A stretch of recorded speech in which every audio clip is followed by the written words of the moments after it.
Hello everyone, welcome back to my channel. So ఇవాల్టి recipe ఏంటి అంటే సజ్జ వడలు అయితే చేయబోతున్నాను. చాలా హెల్దీ.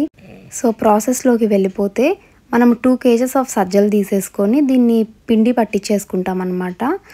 ఇది కొంచెం బరకగా అయితే ఉంటుంది, మరి అంత సాఫ్ట్ అయితే ఉండదన్నమాట. నెక్స్ట్ ఎగ్జాక్ట్లీ 1 kg ఆఫ్ బెల్లం తీసేసుకొని తురుముకోవాలి. అండ్ కొబ్బరి అయితే 2 చిప్పలు అయితే కంపల్సరీ కావాలి. ఎండు కొబ్బరి అయితే వాడుతున్నాను. ఇందులో 1 kg బెల్లం తురుముకి కరెక్ట్గా 250 ml ఆఫ్ వాటర్ అయితే యాడ్ చేసేసుకొని బెల్లం కరిగే వరకు పక్కన పెట్టుకోవాలి. ఇది కాస్త కరుగుతుంది కానీ మొత్తం అయితే కరగదు. నెక్స్ట్ వచ్చేసి మనము ఈ కొబ్బరి అయితే ఏది తీసుకున్నామో అవి సన్నగా తరుగుకొని 15 ఇలాచీ వేసేసుకొని మిక్సీ పట్టేసుకొని పౌడర్ పట్టేసుకోవాలన్నమాట. మెత్తని పౌడర్ లాగా అవసరం లేదండి, కొంచెం పలుకుగా ఉంటే కాస్త పంటికి తగిలినప్పుడు వడల్లోకి బాగుంటుందన్నమాట. నెక్స్ట్ ఇది ఒక పాత్రలో వేసేసుకోవాలి. ఈ కొబ్బరి తురుముని ఇలాచీ పౌడర్ మొత్తం వేసేసుకొని అందులో మనము పిండి పట్టించేసుకున్న ఈ సజ్జ పిండిని అయితే వేసేసుకోవాలండి. దానికి చూసారు కదా 1 స్పూన్ ఆఫ్ సాల్ట్ అయితే వాడుతున్నాను అనమాట. నెక్స్ట్ ఈ బెల్లం అయితే కొంచెం కరిగింది. దీన్ని నెక్స్ట్ స్టవ్ మీద పెట్టేసుకోవాలండి.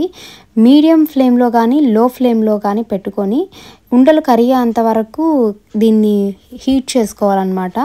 అంటే ఇది పాకం అవ్వకూడదు కానీ ఉండలు అయితే కరగాలి. నెక్స్ట్ కొంచెం బబుల్స్ వచ్చే వరకు దీన్ని పెట్టుకోవాలన్నమాట స్టవ్ మీద. నెక్స్ట్ ఇది కాస్త ఉడికింది అనగానే అవి దించేసుకొని మనము అన్నీ కలిపేసుకున్న ఈ సజ్జ పిండిలో దీన్ని అయితే వడకడుతూ వేసేసుకోవాలి.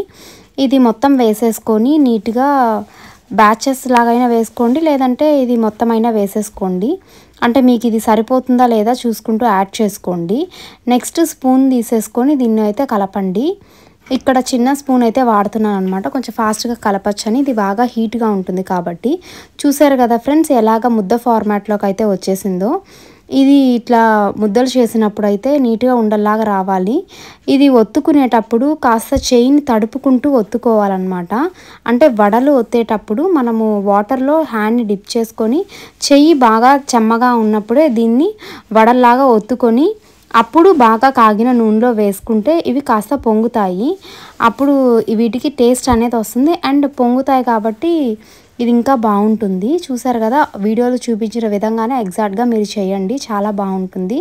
సో అంతే ఫ్రెండ్స్, ఇదైతే రెసిపీ రెడీ అయిపోయింది. ఒకసారి మీరైతే ట్రై చేయండి, ఎలా ఉందో నాకు కింద కమెంట్ బాక్స్లో కమెంట్ చేయండి. సో ఫ్రెండ్స్, నా వీడియోస్ కనుక నచ్చితే ప్లీజ్ సబ్స్క్రైబ్ చేసుకోండి, లైక్ చేసి షేర్ చేసి కమెంట్ చేయండి. Thanks for watching.